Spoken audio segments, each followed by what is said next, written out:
Good morning. Yeah, this is what you get to do when you are self-employed and you get to go and enjoy the decline. You get to wake up and do this. Qualifies as work. So, and I know for older people, they'd look at it and say, "Why is he all disheveled? Yeah, it's not professional." Dude, it's the product, the end product that matters. So I woke up, haven't even showered yet, haven't shaved obviously, and this is my work now. K Belfi, I don't know if that's his hand name or his hashtag or what he goes by on YouTube.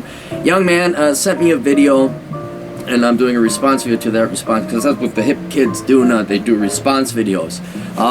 But he had a very interesting question. He says, okay, if we do decide to capital flight, he read the book and he wanted a question.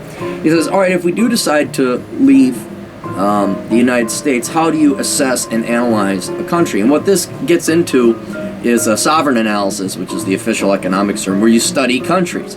Now, his specific concern was, how do we know going to one country isn't just like going from one frying pan into the other? Because there are so many countries that are interdependent upon the U.S. because the U.S. accounts for about 30-35% of world GDP. If the U.S. tanks or collapses, well, what boat is safe in the globe? And technically none will be, because the U.S. is so large, is so integrated, and so many people or so many countries are dependent upon trade with it, and in a favorable trade balance because we buy more of their stuff than they buy ours.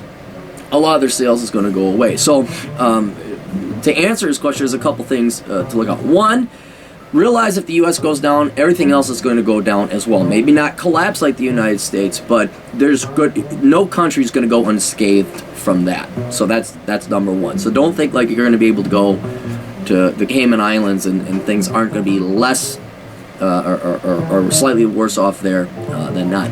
But to find out what countries are going to be less affected than others, a couple things you can work out. First, the difference between gross domestic product and gross national product. I know that sounds nerdy and who wants to know the difference, but basically you want to find out what the two numbers will tell you. Gross domestic product is everything that's produced within the country's physical borders. Gross national product is all the economic production that is produced by entities, corporations, businesses, and people of that country that are based in that country from around the world. So, say for example, Ford Motor Corporation has a subsidiary in China.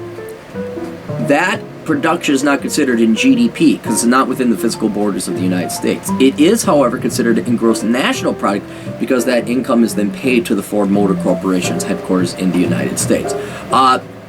Speaking and translating that into English, if the two are too far apart, that means your country is essentially export or import dependent. A perfect example is Ireland. Ireland is a small country located near a large economic area, the European Union. And Ireland's GDP and gross national product are quite divergent.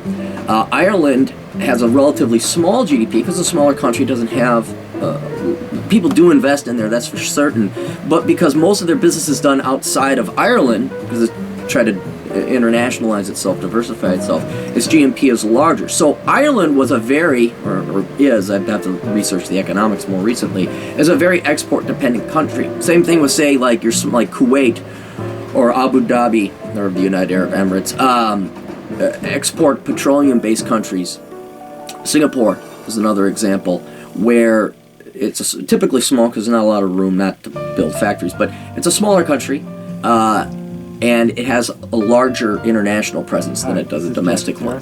So those are countries that, in general, most of the consumption is being done by Americans and Europeans, and through debt. So those countries who have a high export to these large economic areas, the United States and European Union, will be affected. Along pretty much the exact same lines, you can look at trade deficit or trade balance figures between countries. If they depend and rely on a lot of sales to the United States or Europe, like China, for example, they're hosed. Not only because we'll stop buying their stuff, but we have so much debt with them, we're not going to be able to pay it back, so they're never getting paid back. So those are other countries that you have. And again, like Singapore, another perfect example is that the U.S. collapses, or we just go into a severe recession.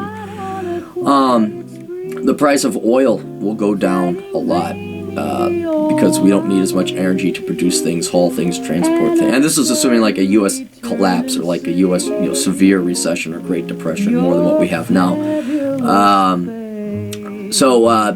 The demand for oil and gas would definitely go down, and your petroleum exporting countries would be completely hosed in that regard. So you wouldn't want to live.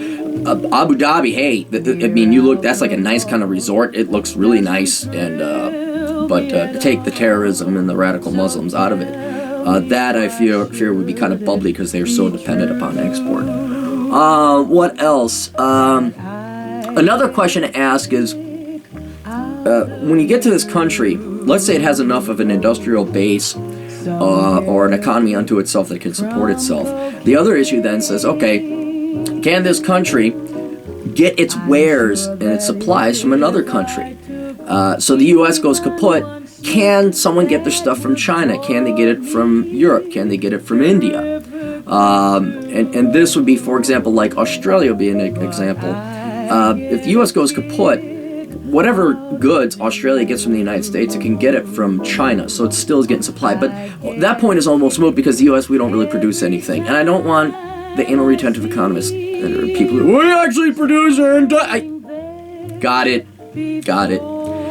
But for the most part, the United States can be replaced with China in terms of productive capacity, so or India or any other country. So what that speaks to is, will the standards of living of that country still be able to be supported? Can they get electrical equipment to keep the power generation going? Yeah, they can. Can they get food? Yeah, they can. Can they get cars?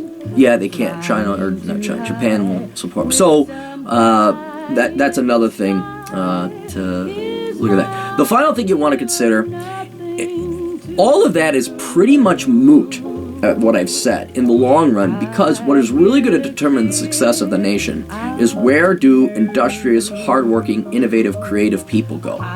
Because that's the source of all economic production. It's not the government, it isn't compassion, it isn't healthcare, education, and what's the other one? Healthcare, education. What's the bullshit the liberals always think like this magically farts out GDP? Healthcare, education, and the children know healthcare, education, and something. Okay, you don't want to go where those people are going. You want to go where Tony Stark would go. You want to see where the money is going and say, okay, that's where it's going. For example, Hong Kong is the perfect example of a small country that become very industrious, had very hardworking people. That's where you'd want to go. You want to be surrounded by eagles. You don't want to be surrounded by welfare parasitic turkeys like we have here in the United States and pretty much all of Europe. Okay, you want to get out of that system. You want to say, okay, where is a Tony Stark going? Where is a Jack Welch going? Where are the innovators and the Peter Thiels going? Now that can be measured by capital flight numbers, like where money is going, where cash flows are going. You can look at, and not necessarily tax havens, because tax havens are they're not really industrious as much as they're asset protection. So the Cayman Islands is, if you can get into the Cayman Islands, good for you. Or Bermuda, hey, it's nice there. Yeah, sure. But if you're looking for like, where is a country going to be that's going to grow to become the next powerhouse, or the economy is really going to grow and not just be a financial tax haven, that's where you want to see where investment is going, not tax haven, not sheltering. And now all of this data, now it takes a lot of time to get familiarized with the terms and all that, but your best source to go to would be the OECD, the Organization for Economic Cooperation and Development.org, OECD.org. They do great research. They're a bunch of socialist Europeans, but what's great is they're economists, and they provide the empirical data that basically undermines all their contentions or what they're advocating. So you could go there, find out a lot about international trade, or just do the Google thing, because you kids are good at that. In the book I detail a couple countries, as examples, but even those, like Australia, for example, I said Australia would be a great place to go. And then what do? They make it so kids can't blow up birthday candles. So that's indicative that you have tyrannical nanny Nazi assholes in positions of power to make those kind of laws. So it may just be that there really aren't that many great places to go. It may be, if you got what the Western civilization is so spoiled. I'd like to say New Zealand, I'd like to say Australia. That's only because of their debt problems are relatively less than the Europeans or the United States. Their social problems, their socialism is invading these things. So they may be 20 years behind us in the mine, and we're the canaries further down the road. But yeah, so you gotta go and do your research and find out. And then a lot of it also has to do with personal preference. I mean, if you speak Spanish, and a lot of people give me guff. I still think Mexico is a great place if you speak Spanish and you can find like a relatively safe area. Mexico is doing quite well, but again, their dependency upon the U.S. would obviously be very much affected. So that's it. Hopefully everyone got the lesson. Go buy the book. Enjoy the decline, as you all should, and enjoy the decline. Bye.